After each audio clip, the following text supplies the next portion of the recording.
Mjambo na habari za jioni, wapendwa wasikilizaji na watazamaji wa Kivu News Info popote pale ambapo mnaendelea kufuatilia ndani na nje ya Jamhuri ya Kidemokrasia ya Kongo. Ni matumaini yetu kwa mnaendelea vyema na shughuli zenu za kila siku. Basi karibu tena katika matangazo yetu ya jioni ya leo. Ilikuwa tarehe 24 mwaka 2026, tukuletea habari muhimu kuhusu hali ya usalama mashariki mwa nchi, siasa, jamii pamoja na matukio mbalimbali yanayoendelea ndani ya DRC na katika ukanda wa maziwa makuu. Mimi ni Teloje Longa na basi karibu endelee kuwa nasi katika dakika chache zijazo kwa habari kamili, uchambuzi pamoja na taarifa za kina kutoka maeneo mbalimbali. Ni Kivu News Info, sauti ya kweli na taarifa kwa wakati. Skrini zetu zinaweza kuunganisha au kugawa. Leo hii taarifa nyingi husambaa bila kuthibitishwa kwenye mitandao ya kijamii. Uvumi, habari za uongo na maneno ya chuki vinaharibu uaminifu na kudhoofisha jamii zetu. Kabla ya kushiriki, jiulize swali rahisi: je, taarifa hii ni ya ukweli? Tuthibitishe vyanzo, tukatae upotoshaji, tuseme hapana kwa taarifa za uongo. Skrini zetu zinapaswa kuwa madaraja na si silaha. Kivu News Info inakuita kuwa na uwajibikaji wa kidijitali. Pamoja tuchague umoja, ukweli na amani. Ujumbe huu umetolewa na kuzenishwa na Wizara ya Ulaya ya Mambo ya Nje kwa kushirikiana na Search for Common Grounds. Mapigano makali yameripotiwa katika kijiji cha Ihula kilichopo ndani ya groupment ya Kisimba eneo la Walikale katika jimbo la Kivu Kaskazini, ambako jeshi la Jamhuri ya Kidemokrasia ya Kongo kushirikiana na wapiganaji wa Zalendo limedaiwa kurejesha udhibiti wa eneo hilo baada ya mashambulizi makubwa dhidi ya waasi wa M23 siku ya kuamkia leo tarehe 24 Mei. Kwa mujibu wa vyanzo vya kimila kutoka groupment ya Kisimba, waasi hao walikuwa wameanzisha mashambulizi kwenye maeneo yaliyokuwa yakidhibitiwa na vikosi vya serikali katika vijiji vya Kibunano pamoja na Rukoma. Hata hivyo, mashambulizi hayo yalipingwa vikali na vikosi vya FARDC vikisaidiwa na wazalendo kabla ya mapigano hayo kusambaa kuelekea Ihula. Vyanzo vinaeleza kuwa baada ya saa kadhaa za mapigano makali yalitumia silaha nzito na nyepesi, waasi wa M23 walilazimika kuondoka katika maeneo hayo, huku vikosi vya serikali vikichukua tena udhibiti wa Ihula, eneo ambalo limekuwa na umuhimu mkubwa wa kijeshi kutokana na nafasi yake ya kimkakati katika maeneo ya Walikale pamoja na Masisi na Ruchuru.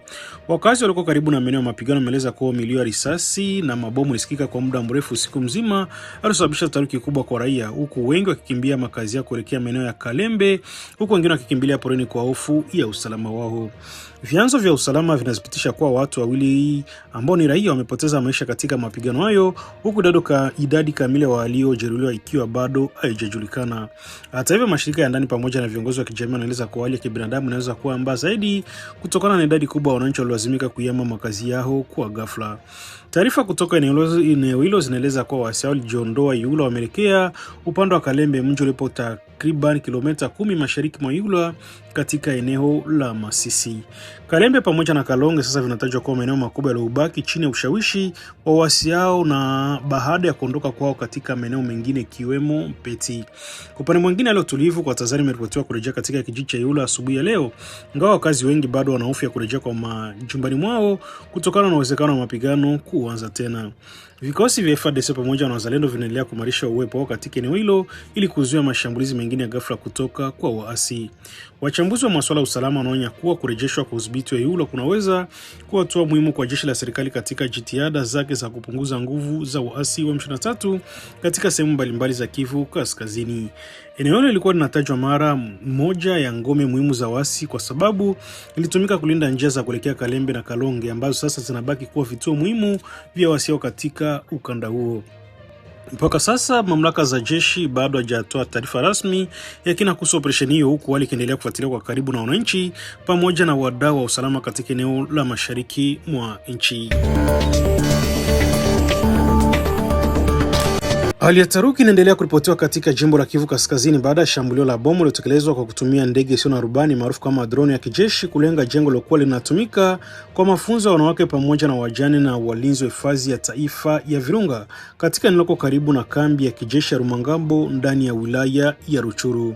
Kwa mujibu wa taarifa kutoka vyanzo mbalimbali vya eneo hilo, tukio limetokea majira saa 2:15 asubuhi ya leo Jumapili tarehe 24 Mei katika eneo linalopatikana chini ya kilomita 8 kutoka kambi ya Rumangabo, moja ya maeneo yenye umuhimu mkubwa wa kijeshi katika jimbo la Kivu Kaskazini. Mashahidi walikuwepo karibu na eneo la tukio wanasema milio na mlipuko mkubwa ulisikika ghafla kabla moshi mzito kuenea ukitanda juu ya jengo hilo. Watu walikuwa karibu walikimbia kwa hofu wakizani huenda mapigano makubwa yangeanza katika ukanda huo ambao tayari una historia ya machafuko ya mara kwa mara kati ya vikosi vya serikali na makundi ya uasi. Taarifa zilizopatikana kutoka kwa viongozi wa eneo hilo pamoja na baadhi ya mashirika ya kiraia zinaeleza kuwa jengo hilo liliharibiwa ikiwa lilitumika kama kituo cha mafunzo ya kazi mbalimbali kwa wanawake pamoja na wajane wa Ecogarde wa hifadhi ya Virunga. Mafunzo yalikuwa yakihusisha shughuli za kujitegemea kama ushonaji, ufundi mdogo pamoja na kazi nyingine za kuwasaidia wanawake hao kujikimu kiuchumi baada ya familia zao kuathiriwa na migogoro ya usalama inayodumu mashariki mwa nchi. Ingawa shambulio limeharibu vibaya jengo husika, kuna vifo kilichoripotiwa mara moja na vyanzo vya ndani vinasema watu waliokuwa ndani ya jengo hilo walinusurika kutokana na baadhi ya kuchelewa kufika eneo la mafunzo, wakati wengine walikuwa bado nje ya ukumbi huo wakati wa shambulio hilo likitokea. Taifa sare kubwa ya mali imeripotiwa ikiwemo vifaa vya mafunzo, mashine pamoja na sehemu kubwa ya miundombinu ya jengo hilo. Tukio hilo limezua maswali mengi kuhusu mazingira ya shambulio pamoja na waliojitokeza operesheni hiyo ya kijeshi. Hadi sasa hakuna kundi wala mamlaka iliyojitokeza rasmi kukiri kuhusika na shambulio hilo. Hata hivyo, baadhi ya vyanzo vya kiusalama pamoja na wachambuzi wa masuala ya usalama na katika eneo la maziwa makuu wanaeleza kuwa kuna uwezekano wa kuhusishwa na Rwanda katika tukio hilo, wakidai kwa mashambulizi ya aina hiyo yanaweza kuwa sehemu ya mvutano endelea kati ya Kigali na Kinshasa kuhusu hali ya usalama mashariki mwa Kongo. Wachambuzi hao wanaamini kuwa tukio hilo linaweza kuwa kinahusiana na vita vya kidiplomasia vinavyoendelea kimataifa huko mgogoro wa mashariki mwa DRC, hasa wakati ambako serikali ya Kongo inaendelea kushinikiza jumuiya ya kimataifa kuchukua hatua kali dhidi ya nchi au makundi yanayotumia kuunga mkono waasi wa M23. Baadhi ya maoni yanaelezwa kuwa mashambulizi yanaweza kuwa na lengo la kuongeza presha kwa Umoja wa Ulaya ambao hadi sasa umekana kuchukua msimamo wa tahadhari katika mgogoro huo, huku ukiepuka kuchukua hatua kali zinazoweza kuongeza mvutano wa kisiasa katika ukanda huo. Wananchi wa maeneo ya karibu na Rumangabo wanaendelea kuishi kwa hofu baada ya tukio hilo, wakihofia uwezekano wa mashambulizi mengine au kuzuka kwa mapigano mapya katika eneo hilo. Baadhi ya familia zimeanza kuondoka kuelekea maeneo yanayoonekana kuwa salama zaidi, huku viongozi wa kijamii wakitoa wito kwa mamlaka kuimarisha ulinzi wa raia pamoja na miundombinu ya kiraia.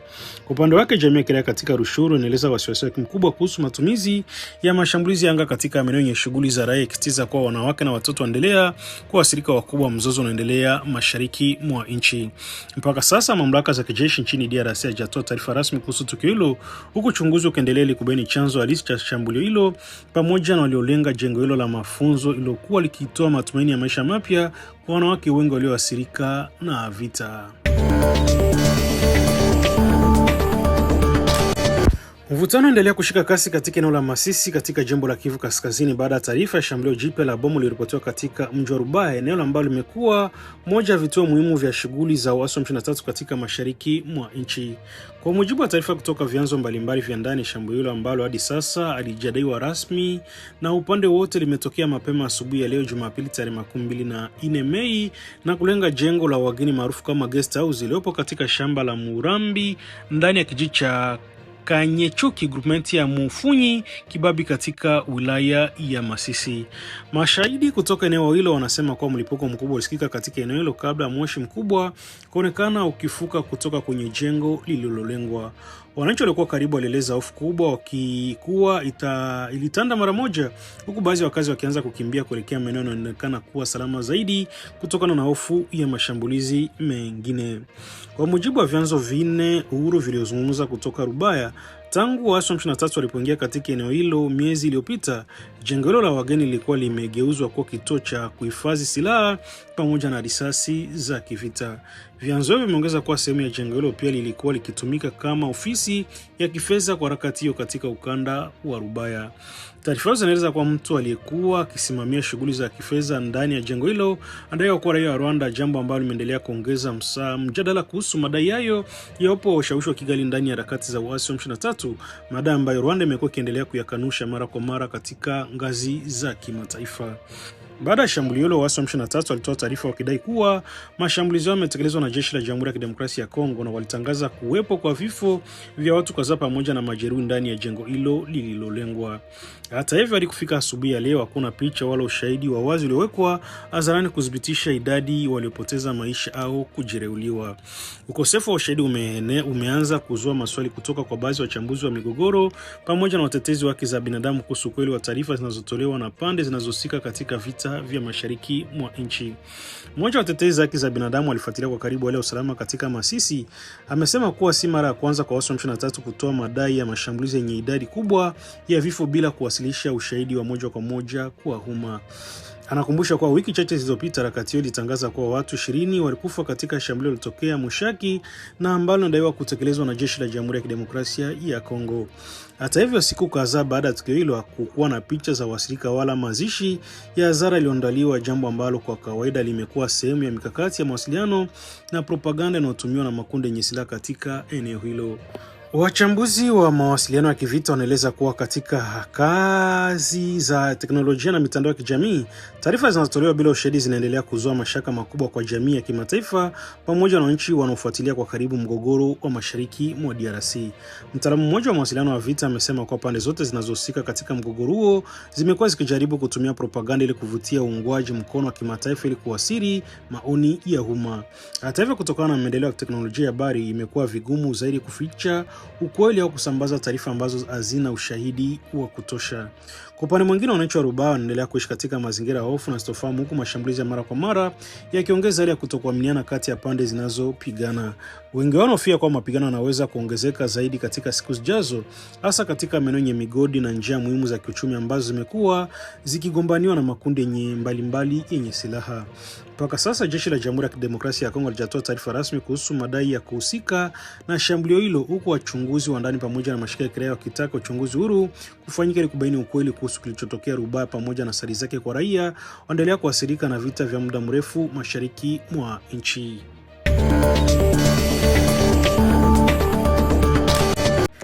Jeshi la Jamhuri ya Kidemokrasia ya Kongo kupitia kamanda sekta operesheni ya Ituri, Jenerali Bruno Mandefu ametangaza kukamatwa kwa mtu anayeshukiwa kuwa mmoja wa washirika wakuu wa waasi wa ADF katika mji wa Niania uliopo ndani ya eneo la Mambasa katika jimbo la Ituri. Tangazo limetolewa siku ya jana Jumamosi tarehe 23 Mei wakati wa mkutano wa hadhara uliofanyika katika viwanja vya parokia vya Katoliki ya Niania mbele ya mamia wananchi waliokusanyika kufuatia hali ya usalama katika eneo hilo ambalo linaendelea kukumbwa na vitendo vya mashambulizi ya makundi yenye silaha. Akizungumza mbele ya wananchi hao, Jenerali Bruno Mandefu alisema kuwa vyombo vya usalama vifanikiwa hivi karibuni kumkamata mtu aliyewasilishwa kama mmoja wa watu muhimu ndani ya mtandao wa ADF ambaye anashukiwa kupanga mashambulizi dhidi ya Niania. Kwa mujibu wa jenerali huyo, mshukiwa huyo alikuwa akifanya kazi ya kusaidia wasia kwa njia mbalimbali, ikiwemo utoaji wa taarifa, mipango ya mashambulizi pamoja na uratibu wa baadhi ya shughuli zinazohusiana na harakati za kundi hilo katika eneo la Mambasa. Vyombo vya usalama vifanikiwa siku chache zilizopita kumkamata hapa Niania mmoja wa watu wanaotajwa kuwa na viongozi muhimu wa ADF ambaye alikuwa akipanga mashambulizi dhidi ya mji huo, alisema Jenerali Bruno Mandefu mbele ya wananchi. Tamko hilo limekuja wakati ambako wale usalama katika eneo la Masisi inaendelea kuwa ya wasiwasi kutokana na mashambulizi ya mara kwa mara yanahusishwa na waasi wa ADF, kundi ambalo limekuwa likilaumiwa kwa mauaji ya raia pamoja na uharibifu wa vijiji kadhaa katika Ituri na Kivu Kaskazini. Jenerali Mandefu alisitiza kuwa njia pekee kukabiliana na tishio la ADF ni ushirikiano wa karibu kati ya wananchi, jeshi la FARDC pamoja na vyombo vingine vya usalama. Aliwataka wakazi wa Niania na maeneo ya jirani kutoa taarifa kwa wakati kuhusu watu wanaoshukiwa kushirikiana na kundi hilo la uasi. Njia pekee ya kuwazuia ADF ni kurejesha matumaini ya amani katika maeneo yetu kwa kushirikiana kwa karibu na jeshi la Kongo pamoja na huduma nyingine za usalama kwa kutoa taarifa kuhusu kila mtu anayeshirikiana na kundi hili la kigaidi, alieleza jenerali huyo. Kamanda wa operesheni ya Ituri alikumbusha kuwa waasi wa ADF mara nyingi hutumia mbinu za kujipenya ndani ya jamii kwa kujificha kama raia wa kawaida au kwa kutumia watu wa ndani kusaidia katika harakati zao. Kwa mujibu wa maelezo yake, kundi hilo limekuwa likitumia pia mbinu za ushawishi, vitisho pamoja na ahadi za kifedha ili kupata washirika wa ndani na vijiji mbalimbali vinavyopatikana katika maeneo yenye tete ya kiusalama. Kutokana na hiyo, alitoa wito kwa wananchi kuongeza umakini kwa kutoa taarifa mara moja kwa mamlaka husika wanapoona mienendo ya watu wasiowafahamu au tabia zinazotia shaka ndani ya jamii zao. Wakati wa mkutano, Jenerali Bruno Mandefu pia alitoa salamu za rambirambi kwa familia zilizopoteza ndugu zao katika mashambulizi ya hivi karibuni yanayodaiwa kufanywa na waasi wa ADF katika vijiji kadhaa vya wilaya ya maeneo ya Mbandaka. Mashambulizi hayo yameendelea kuongeza hofu kubwa miongoni mwa wananchi wa Mombasa, ambako familia nyingi zimekuwa zikimbia makazi yao kutokana na ukosefu wa usalama.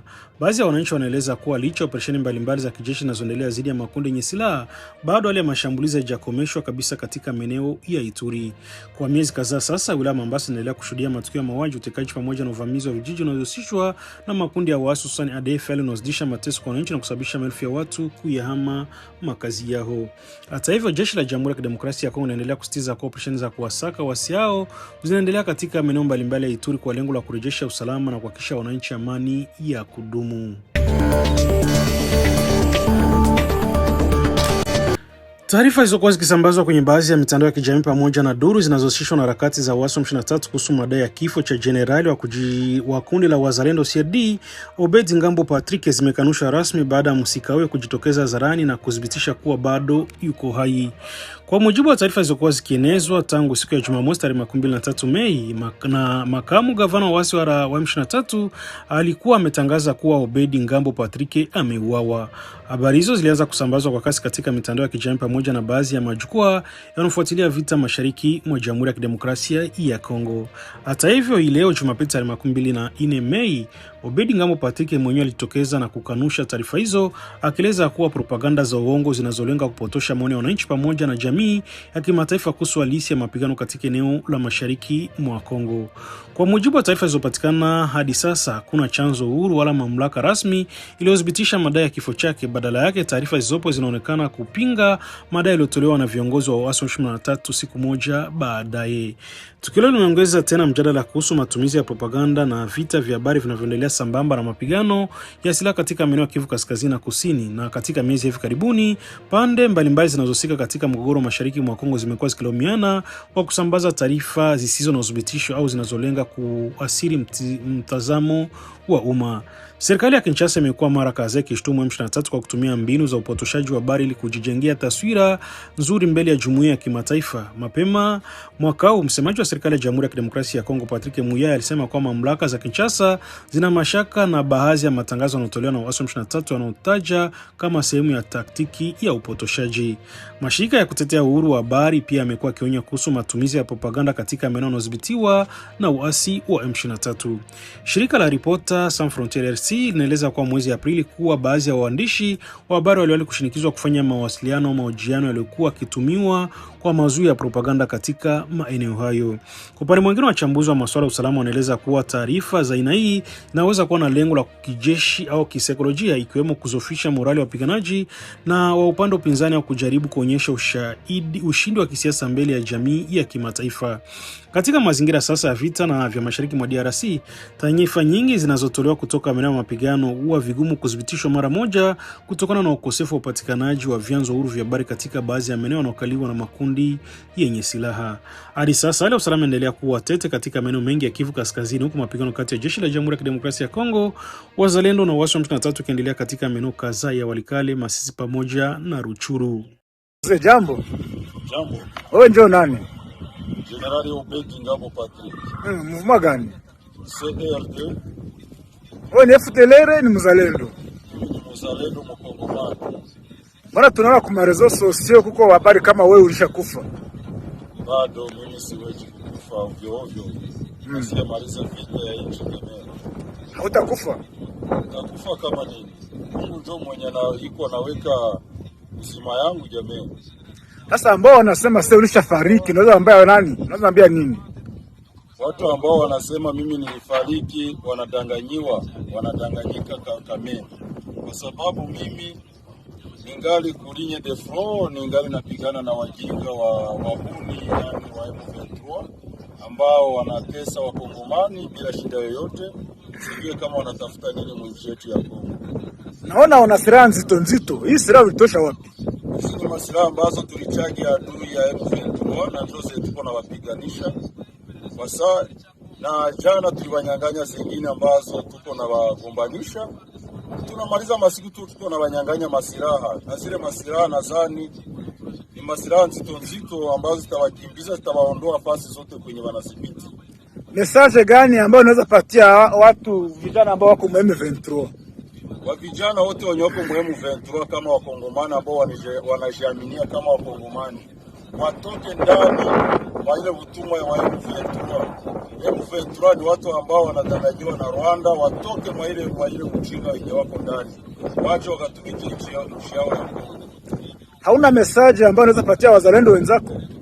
Wazalendo wasimame imara kama wajeshi, kama wahibu, kama wapatriote Kongole. Lengo yenu mnatarajia mfike wapi? Lengo yetu ni kugomboa nchi yetu ya Kongo, fasi yote ambapo kuna sibiti wale wahuni wa M23. Sheti tufunge mpaka zetu, wandi wakie Rwanda, Kongi wakie Kongo. Moja, tunashukuru sana. Asanti, napana na message kwa watu yote wenye wanasema mimi nilifariki. Mimi si afa, ningali hai. Wakati yangu kafika takufaka, kwa sababu hakuna mwenye atakauka kama muti, tutakufaka. Basi nitakie vibaya na ningali hai. Ningali natumikia inchi, siku ya nitakuyaka takufaka. Ningali hai, kila mtu atulizane na roho yake. Wapatriote Kongole kome wazalendo, msikatike tamaa. Sisi sote tuko pamoja, wakati kafika tutakufa. Hatuwezi kufa na tuya gombora nchi jamii. Asante, tunashukuru. Nawaambie watu yote ambao wanatutakia ile vibaya, watatutangulia, na wamoja deja wako natutangulia na tuko na waona, na wataisha milele na milele, kwa sababu wanasema ule ambaye anavuka mpaka ya mwingine aaraniwe. Sadiri wala ambao wako navuka mpaka ambao si yao wataaraniwa milele na milele. Naona milima ngambo yako. Ile milima ndio milima gani? Milima zote tulizidhibiti, kila milima zote za makoline zote tuko nazo. Tuko naangalia milima ya Rubaya, milima ya Gungu, milima ya Kibabi, kila fasi tuko na paangalia vizuri sana. Asante sana, tunashukuru Mon General. Asante, merci beaucoup. Sisi tutagombana mpaka mwisho. Asante sana. Na ni kupitia hapo ndipo tunahitimisha matangazo yetu ya jioni ya leo kwa tarehe 24 Mei mwaka 2026. Na ambapo ulikuwa ukisikiliza ni Kivu News FM. Kila siku tuendelea kuletea matangazo yetu tukiwa mashariki mwa Jamhuri ya Kidemokrasia ya Kongo. Na basi naendelea kusema asante sana kwamba ulikuwa na sisi mwanzo hadi mwisho wa matangazo yetu hii ya jioni ya leo. Na basi kabla tujahitimisha matangazo hii, labda niendelee kujulisha huenda ndio ilikuwa mara kwanza unakutana nasi kupitia mtandao wa YouTube. Basi kabla kuondoka, ningekusihi kufanya kitu kimoja: hakikisha umesubscribe, like, comment na kushare. Na kwa lugha nyingine unasema kujabone, kueme vile vile na kupartager, kuendelea kusambaza habari kwa walio wengi zaidi. Na basi kama tayari utakuwa umeshafanya hivyo, acha tuendelee kusema asante sana kuchagua Kivu News Info kama kituo chako chema cha matangazo. Langu jina mimi ni Teloje Longa, sina la ziada ila tu acha niendelee kusema bye bye na chao, na nikutakie jioni njema na usiku mwema, na nikwadi tena tukutane kesho asubuhi kwenye matangazo yetu mengine kwa mapenzi ya Mwenyezi Mungu. Basi bye bye na chao, baki salama. Skrini zetu zinaweza kuunganisha au kugawa. Leo hii taarifa nyingi husambaa bila kuthibitishwa kwenye mitandao ya kijamii. Uvumi, habari za uongo na maneno ya chuki vinaharibu uaminifu na kudhoofisha jamii zetu. Kabla ya kushiriki, jiulize swali rahisi: je, taarifa hii ni ya ukweli? Tuthibitishe vyanzo, tukatae upotoshaji, tuseme hapana kwa taarifa za uongo. Skrini zetu zinapaswa kuwa madaraja na si silaha. Kivu News Info inakuita kuwa na wajibikaji wa kidijitali. Pamoja tuchague umoja, ukweli na amani. Ujumbe huu umetolewa na kuzanishwa na Wizara ya Ulaya ya Mambo ya Nje kwa kushirikiana na Search for Common Grounds. Audio Jungle.